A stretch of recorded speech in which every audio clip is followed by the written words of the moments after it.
একবার হুজরে আকরাম সাল্লাল্লাহু আলাইহি ওয়াসাল্লাম হজরত ফাতেমা রাদিয়াল্লাহু তাআলা আনহাকে ডেকে বললেন, হে ফাতেমা, এই মদিনায় একজন কাঠুরিয়ার স্ত্রী থাকে। সে এমন একটি আমল করে যেই আমলের কারণে সে তোমার পূর্বে জান্নাতে প্রবেশ করবে। হুজরে আকরাম সাল্লাল্লাহু আলাইহি ওয়াসাল্লামের এই কথা শুনে হজরত ফাতেমা রাদিয়াল্লাহু তাআলা আনহা বললেন, আব্বাজান, এটা কিভাবে সম্ভব? আমি জান্নাতের সকল মহিলাদের সর্দারিনী, কিভাবে কোনো মহিলা আমার পূর্বে জান্নাতে প্রবেশ করবে?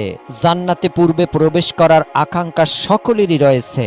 আব্বাজান, দয়া করে আপনি আমাকে সেই কাঠুরিয়ার স্ত্রীর ঠিকানা বলুন, যাতে আমি দেখে আসতে পারি সে কি এমন আমল করে যে আমলের কারণে সে আমার পূর্বে জান্নাতে প্রবেশ করবে।